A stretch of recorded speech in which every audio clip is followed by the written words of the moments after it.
Hello नमस्कार, आप सभी को एनएसपी कॉम्पिटिटिव क्लासेस में स्वागत है। और हम आज आप लोगों के बीच आज की ताज़ा खबर सीरीज के साथ जुड़े हैं। चलिए बात करते हैं। सबसे पहले भारत में फ्रांस के नए राजदूत कौन हैं? तो थियरे मैथ्यू। भारत में फ्रांस के नए राजदूत हैं थियरे मैथ्यू। इसी के साथ हम लोग बात करते हैं आगे अन्य देशों के भी राजदूत के बारे में। तो साइप्रस के राजदूत हैं एवेगोरास ब्रायोनिडेस। एंड दूसरा बात करते हैं बुल्गारिया के, तो निकोलाई हितोव। उसके बाद बात करते हैं यूरोपीय संघ के, तो हर्बे डेल्फिन। मोल्दोवा एक देश है, इसका बात करते हैं अनातावान। तो चलिए ये सब देश के बारे में कुछ और जानकारी लेते हैं। तो सबसे पहला देश तो आपको नज़र आया है फ्रांस। तो फ्रांस का राजधानी कहाँ है? पेरिस में है। ये एक यूरोपीय कंट्री है। उसके बाद बात करते हैं साइप्रस का। तो साइप्रस का राजधानी है आपका निकोसिया। साइप्रस का राजधानी है निकोसिया। ये एशियन कंट्री है एक। उसके बाद बात करते हैं बुल्गारिया का। तो बुल्गारिया का आपका सोफिया राजधानी हो जाता है। उसके बाद ये यूरोपीय कंट्री है। उसके बाद बात करते हैं मोल्दोवा भी एक देश है जो कि यूरोपीय देश है और इसका राजधानी है किशिनेव। तो आगे बात करते हैं। अब हम दूसरे क्वेश्चन पे आते हैं। तो श्री डॉक्टर भीमराव अंबेडकर की अधूरी विरासत विषय पर छठे अंतर्राष्ट्रीय सम्मेलन में भारत के प्रधान न्यायाधीश डीवाई चंद्रचूड़ भाग लिया। तो ये सुप्रीम कोर्ट के मुख्य न्यायाधीश हैं डीवाई चंद्रचूड़। इन्होंने भाग लिया छठे अंतर्राष्ट्रीय सम्मेलन में। आगे बात करते हैं इसका आयोजन कहाँ हुआ। तो इसका आयोजन अमेरिका में मैसाचुसेट्स की ब्रांडिंग यूनिवर्सिटी में इसका आयोजन हुआ। आगे बात करते हैं अंतर्राष्ट्रीय परमाणु ऊर्जा एजेंसी के महानिदेशक कौन हैं। तो राफेल माडियानो ग्रासी। उसके बाद आगे बात करते हैं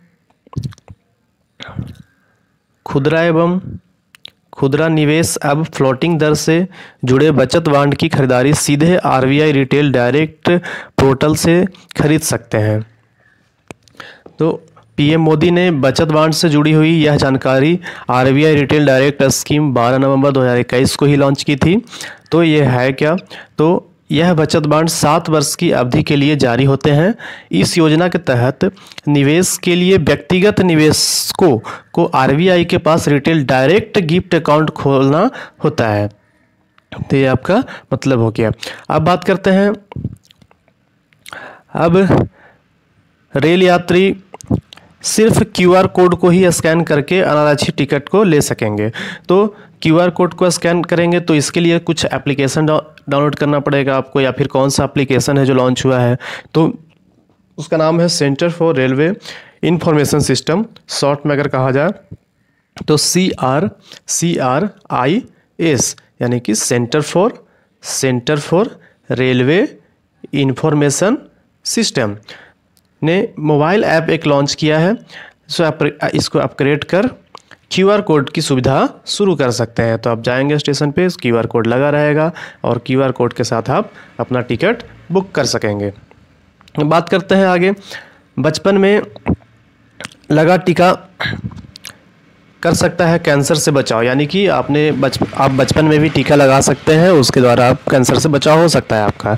तो बात करते हैं यूनिवर्सिटी ऑफ मैसाचुसेट्स एमहेर्स्ट के शोधकर्ताओं की एक टीम ने सैद्धांतिक तौर पर यह जानकारी साबित किया है कि बचपन के टीके से बनने वाले प्रोटीन से कैंसर के खिलाफ शरीर की प्रतिरक्षा प्रणाली का पुनर्जीवित करने में मदद मिल सकती है।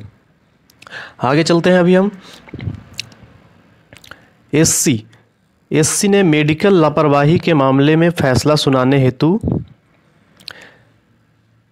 कहा कि रेस अल्फा लोकुटर के सिद्धांत को लागू करने के लिए यह जरूरी है कि चिकित्सीय लापरवाही के आरोप को स्थापित करने के लिए रेस मौजूद है।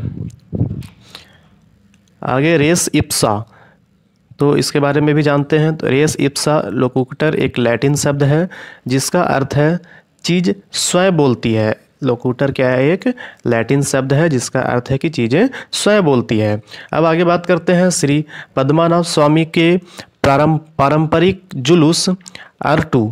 ये आपका तिरुवनंतपुरम केरल में आपका निकाला गया है। इसके बाद बात करते हैं इसके पूर्ववर्ती ट्रावनकोर के शाही परिवार पारंपरिक हरे रंग की रेशमी टोपी, पन्ना हार पहनकर व औपचारिक तलवार लेकर जुलूस में शामिल हुए हैं।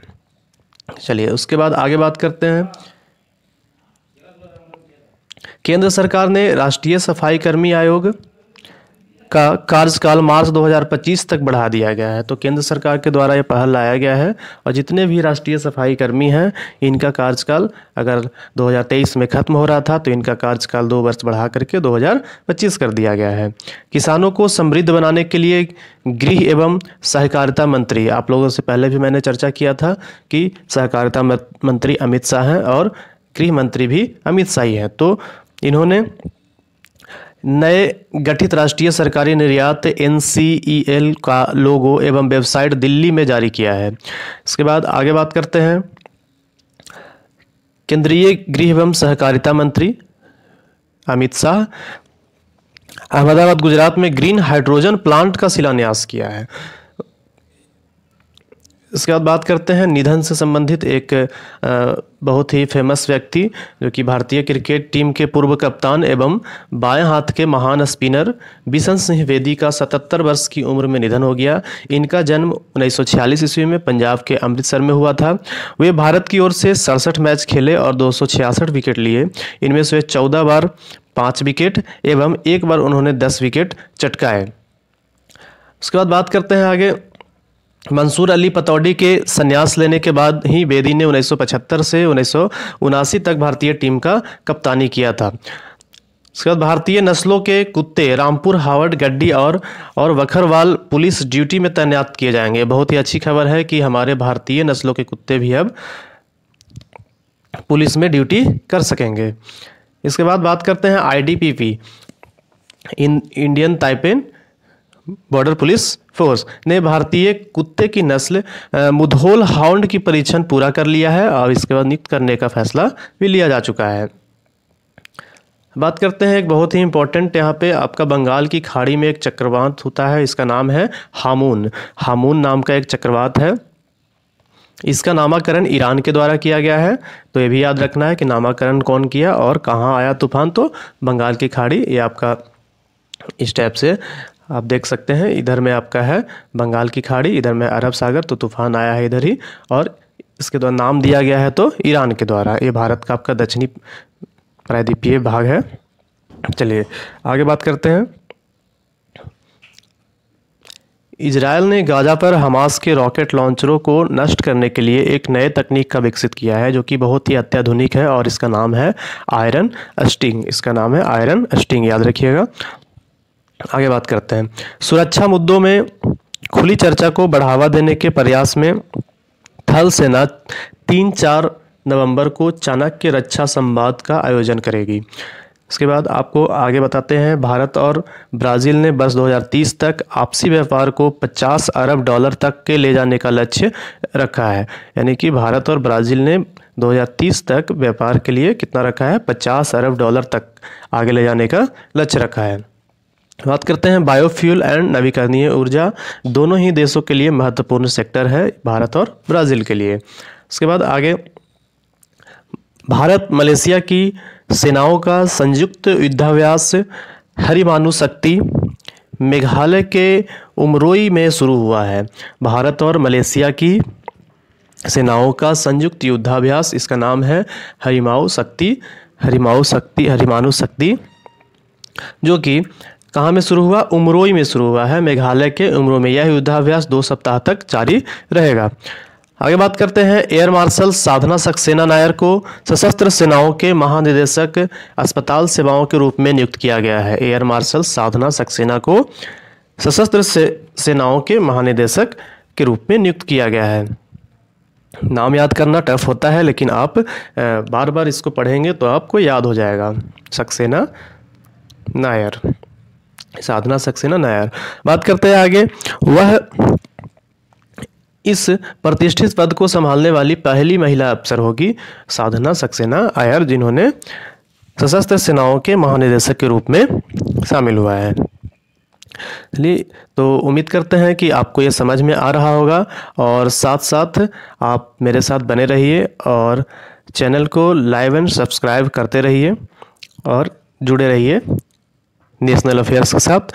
और मिलते हैं फिर ब्रेक के बाद। बहुत बहुत धन्यवाद।